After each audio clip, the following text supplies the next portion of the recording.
Oh, How's everyone doing? good. How are you doing?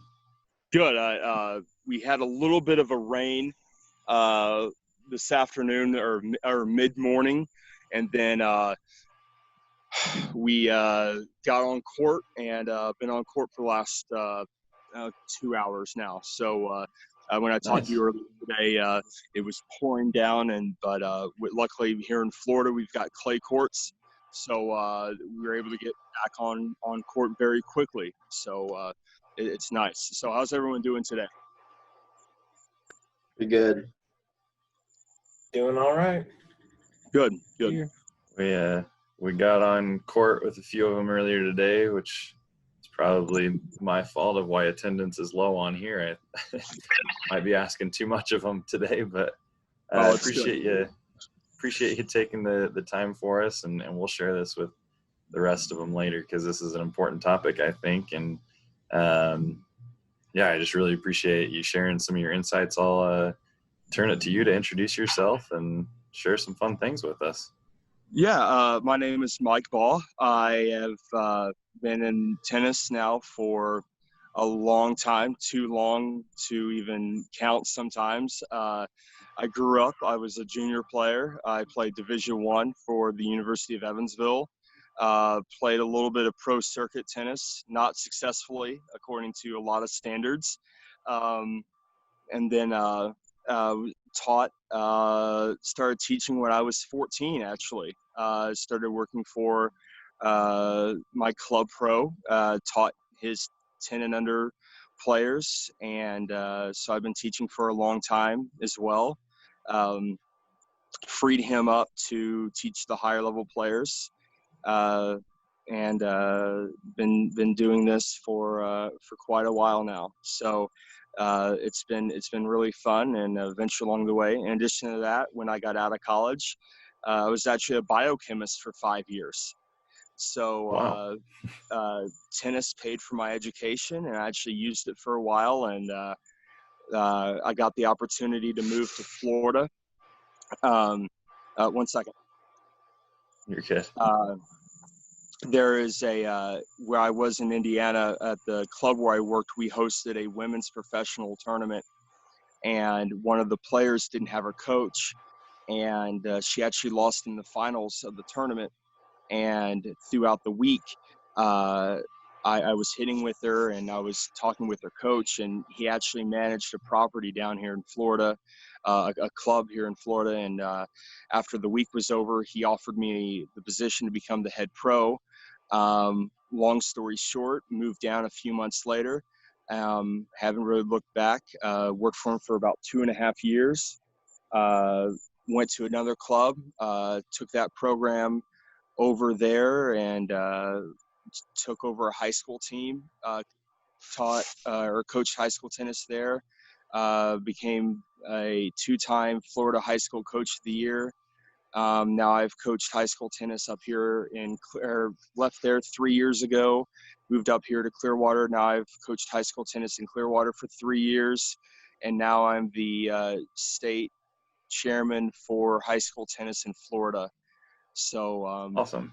interesting journey, and you just never know where it's going to lead. And it's the truly it's the people that you meet. And then the player that I met in the tournament that I actually worked with, she's now a 2-time Grand Slam champion. So you just never know the people that There you go. work with in tennis. It's very interesting. It's a very, very cool thing. Yeah, absolutely. So a couple of your areas of expertise, as I understand it, are training and nutrition, correct? Yeah, more so on the training side than the nutrition side. When it comes to nutrition, I dabble very, very lightly with it, but my sister is a dietitian. So if it goes to a very hard or very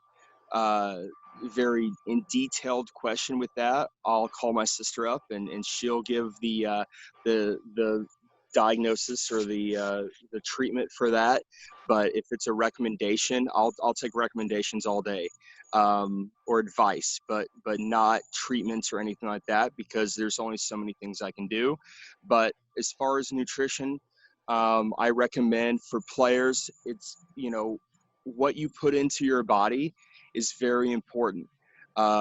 Practice days, match days especially, you want to be able to fuel your fire whenever you go out for practice or whatever you go out for a match. You want to make sure you have the right kind of energy to burn. If you go out there and you're just like eat like a ton of like fried food or like a bunch of pizza, some like it's a bunch of grease and it just kind of sits heavy on you, you also have to know yourself. And, Tim, you and I, we're older than these high school players, so it's a little different the way it affects us now than what it used to be back when we were teenagers. Yep. I miss those days. Oh man, I miss those days too. Now I'm lucky to get like a protein shake without having to feel like I'm 50 pounds too much. But really, sometimes if it has to be quick, you got to be smart. Maybe get not to put any chains or things above anyone else, but maybe get a grilled nuggets or grilled sandwich, whatever, from Chick-fil-A with a fruit cup, or something smart and good calorie burns from that, instead of the fried chicken sandwich with a large waffle fry and a large Oreo shake or something like that. It's just, I'm just last second examples, just whatever. Or if you go to Wendy's and you get the triple baconator and a large frosty, that something that's going to make you not feel very well while you're playing, it's not going to be good. You want to have that good calorie and you want to be able to time it properly too. If you eat too close to match time or practice time, then it's not going to have time to get down in your digestive system. So your body doesn't have time to digest it properly, and it's going to be kind of sitting a little too high. So if I'm sitting here and it's sitting here and it hasn't had time to get down into your stomach, then when you contract all your muscles, then it starts to rise up, and those stomach acids are going to make you go find a bush somewhere. If you guys know what I'm talking about. And I see a couple smiles there. I'm trying to say that as nicely as possible. Also, you guys are in Utah, right? So the weather conditions can be a little different from day to day. On hot days, you got to be sensible with the beverages that you drink. I'm down here in Florida where it can be 85 in December. Are these all guys on the call right now? Yeah, right now, yeah. Okay, when y'all go to the bathroom, before you flush, take a look, make sure, it's very, I know this may be a little gross for y'all, but the clearer it gets, the better. And if y'all are doing energy drinks, the vitamins in the energy drink can affect the color. So, and this is, if you want to look at Gatorade, the website has got like a coloration chart. The deeper and darker that the color is from your excrement, then the less hydrated you are. So one of my tips on hydration is day-to-day hydration. I don't know if you guys are allowed to drink in class or not when you're in school, but if you are, maybe take a sip every 15 minutes or so. If you take about a 2-ounce sip every 15 minutes, you're now drinking a glass, which is 8 ounces of water every hour. And that's a good way to get that constant flow of water every glass an hour. And that's kind of what everyone recommends. Sometimes if you drink 8 ounces at one time, that can kind of sit heavy on you. Then when you go outside and you start doing more activity when you're outside, then you need to increase that water intake. Or maybe even increase something that has some Pedialyte or some Gatorade or Mio electrolytes or something with the electrolytes if you are sweating and burning some calories there too. As far as carbohydrates and all that stuff, there is a mixed review on that. So you guys are young enough. I will let that, not going to touch that. I will let you discuss that with your doctors and your parents and not make any recommendations, because I don't want to get into carb or carb free or whatever diets, because that can be a very personal issue there. I think that's. And then as far as a training goes, you know, going out and running 5 miles straight could be very good training if you're training for cross country. But tennis, you don't run 5 miles straight in tennis. You know, you start and you stop and you start and you stop, and you run maybe 4 or 5 steps in one direction, and then you turn around and you go back to the middle. I mean, it is really high intensity interval training in tennis. And it's that's kind of the way that I've been training my players, and the way that I train. I really, the longest distance that I have my players run in practice is maybe a couple laps around the courts, just to get them loosened up and stretched out at the very beginning of practice, and then like a bunch of sprints, and that's it. We spend at the very beginning of practice, we'll do a dynamic warm up, and then lunges, knee hugs, butt kicks, high knees, short quick stuff, short bursts of energy to get their muscles loosened up and get them going, very controlled motions first, and then starting to go into the more explosive things first. And I want them to break a sweat before they ever touch a tennis racket, because I want them going. I want that sweat built up before they ever touch a tennis racket. And then we go into some volley to volley reaction stuff, and then some mini court tennis for a few minutes, and then we have them go with full court, because I want their eyes to wake up as well. There's a lot to be said about their eyes waking up and everything as well too. But it depends on what pro or what coach you listen to on that too, because that can be controversial as well. The other thing that we do as far as training is, depending on when you train and what part of your practice that you train, depends on what you're hitting. If you just had a 2-hour long practice and you run sprints at the end of your practice, you're no longer working on speed, you're working on endurance. You just hit 2-hour long practice. You're not working on speed now, you're working on endurance.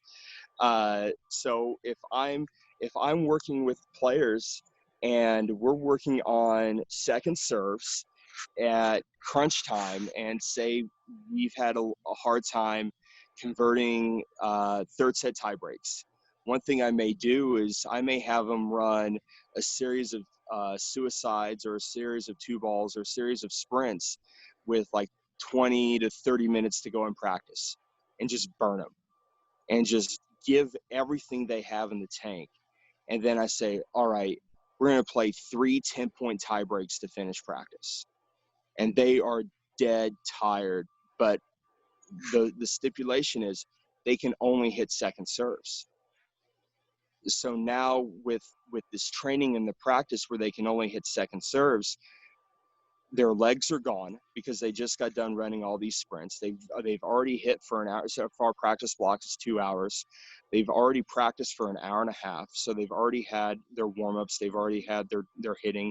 They've already simulated an hour and a half match somewhat in their practice time.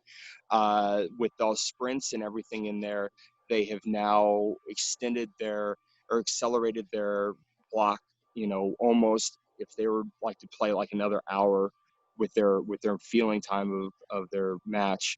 And then now they can only hit second serves. So they've now taken out a weapon, and they're now down to their weakest part of their game, is a lot of times their second serve. And they're now relying on what can they do to put the ball in play and it becomes more mental than anything. I've taken away their weapon with their first serve. If they miss it, they've lost the point, and it's crunch time. It's a 10-point tie break. So let's go mentally, and let's go, see what they can do. And it really becomes about their energy, their effort, and their attitude, and seeing what kind of intensity they have left in that last, 20 minutes after we run sprints for 10 minutes. And those tie breaks really has shown to be quite successful. Now, we don't do that all the time. It just depends on what periodization is that we are in the training season. I love that. That's you've given me some good ideas here, and also some of it's pretty validating. I think I think some of these kids will be reminded of some of the things that you're saying, and the sprints that we do in practice. And I like to get them worked up beforehand. We do things, we get them sweating before they get on court with their rackets, and yeah, so that was some good stuff there. Quick question. I know you have to go here in a second, but one quick question, if you wouldn't mind touching on it. What, when it comes to training, you kind of mentioned that periodization, what should we be focused on in the off season? What should we be focused on in season? So really in season, not really making any big technical changes. It should be more tactics. It should be where we're going with the ball and how can we improve our strategy with what we already have. Now, out of season in high school tennis is 9 months long. If you're a tournament player, the off season, what off season really? But it's a joke really, because trying to find an off season for a tournament player is very funny, which is kind of what this COVID period has actually done for a lot of players. That's a good point. It's actually been kind of refreshing for a lot of us that work with tournament players. It's allowed us to retool and refresh in a lot of games now. So it'd be nice to kind of hit the reset button. But we're dealing with high school players, strict high school players. High school season lasts about 2.5 to 3 months for a lot of associations and a lot of teams. And when we're dealing with the practice time before the start of the season, we may have, like they said, 2.5 to 3 weeks. We can't really make grip changes. It takes months, like 3 months, to make a grip change from an Eastern forehand to a continental grip on a serve. If you make that change at the beginning of the season, it's done by the time you get to the state tournament. You're still not comfortable. And then what can you really do to make yourself better in that amount of time? So now it's okay, what can I do tactically? So you've got your technical, which is your ground strokes, your volleys, your serves, your overheads and everything. And then you've got your tactics. So am I hitting the ball cross court? Am I going down the line? You've got your inside, your outside shots. What am I doing on my approaches? When am I going down the line? And that sort of thing. And then that's really what I focus on in season, and also lineup building. If I have to make cuts in a season, which I hate doing, and if I make cuts, it's not because I want to, it's because my athletic director's like, why we have to have you make cuts, because we can't have you take 40 kids on in a season. And I'm like, why not? Like, why can't we have 40 kids in a season? Why can't we have a JV team? Why can't we do this? I hate cutting. I do not believe in making cuts, but that's just my personal right there with you there. So we'll actually not cut any kids and have them still come out for practice, and just make everything work. But when we have our official varsity roster, we'll have like a max of 12 kids that we'll have on the varsity roster. And those 12 kids will know that they'll get their playing time, and the other maybe 20 or whatever that won't get that, but we'll stagger off their practice times. That being said, going into that time, those couple weeks, if it takes time to see who's going to be, okay, if I've got 10 kids in between number 10 and number 20, well, where am I going to draw that line? And if that takes time there, that's going to take time away from working on the strategies and time away from working on like a shot, like I call the emergency short ball, where it's a short ball that you're running in for, but you don't want to hit it because it's below your knee, but you still have to approach anyway. You know, and we've all hit that shot, and we hate hitting it because it's a shot that we don't have enough time for. But we still have to hit it. We still have to do something with it. So a few years ago, I had a very, very good team, and I knew that they were going to be playing a lot of teams that were beneath them as far as playing level because of how solid our team was. So for the first week of practice, that's all we worked on was emergency short balls, because I looked at our schedule and who we were going to play against, and I was like, okay, well, I know that team's going to be weak, this team's going to be very weak, this team's going to be very weak. And sure enough, that's all they saw for their first 6 matches were emergency short balls, because these girls could barely get the ball over the net, because when they held their racket, the entire varsity team of the first match held their racket like this when we showed up to play them. Oh boy. So when we got to our first match of the season, I looked at our 1, 2, and 3 girls on the team, and I said, "I'm sorry, ladies. I know this is the first match of the season, but you're going to sit out this first match." And they were like, "What?" And I'm like, "Look at the girls playing." I'm like, "We're gonna let our bottom 3 that we brought with. It was an away match. I'm like, we're gonna let these 3 girls play singles, and I'm gonna have you guys play doubles, but I can't have you guys play singles." And they're like, "Oh, okay." And they understood. Like they were good enough players that they were, and ironically, 2 of them were still in middle school playing on the varsity team. Oh wow. That was, yeah. So that's we pissed a lot of people off that year. But good problem anyway, to have, though. Yeah. I've got a couple more minutes. My 4:30. It's 4:30 here in Florida. My lesson has not shown up yet. So I've got a couple more minutes if you'd like. Yeah, I mean, we'll take you if you're all right with that. Okay, yeah. Does anyone have any questions for Mike and before I take over?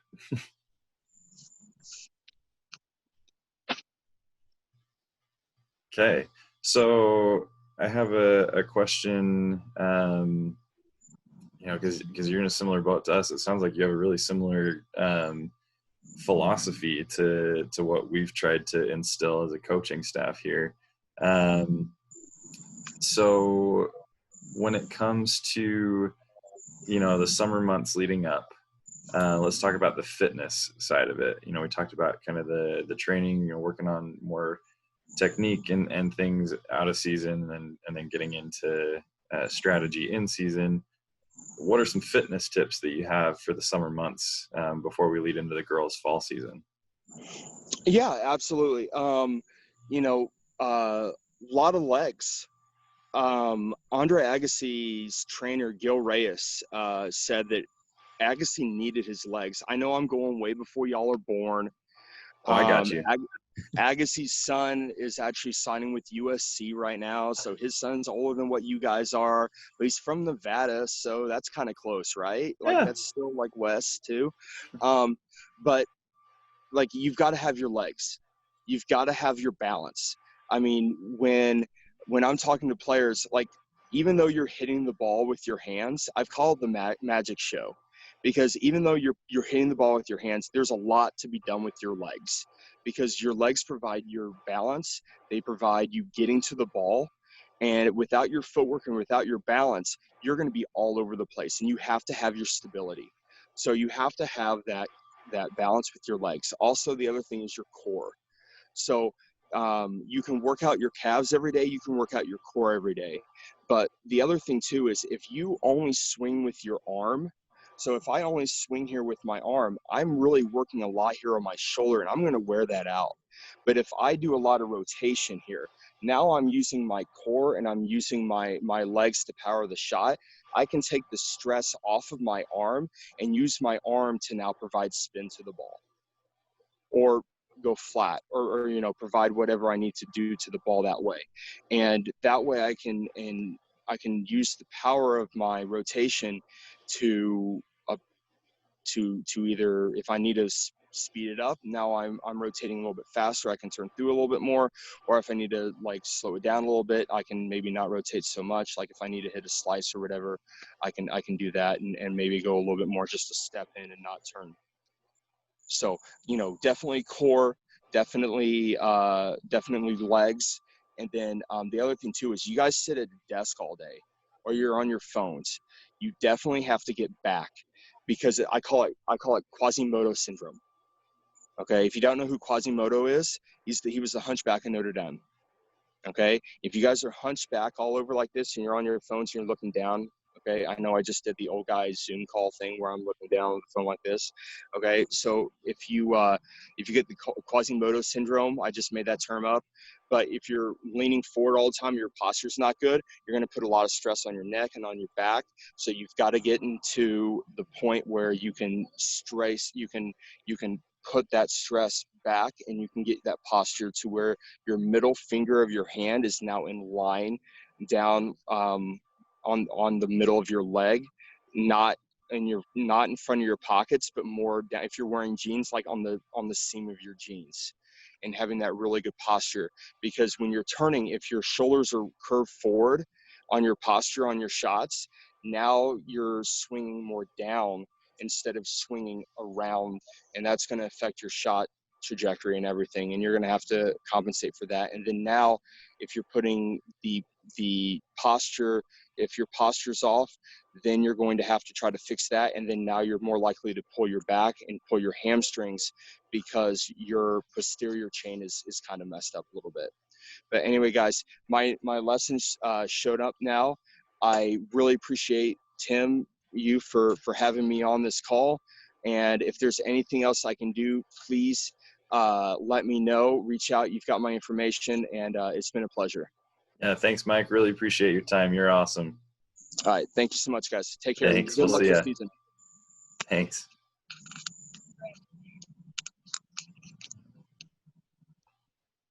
All right. How's that, everybody? It's pretty fun. Good to hear about all the training stuff. Yeah, that was interesting because I definitely learned a few things, but I was like, it was nice to hear some of those things too and be like, you know what, we're on the right track here. So there's some good info there. We'll keep doing some of the things we're doing. And we'll implement some of the other things that he added, because he knows what he's talking about over there.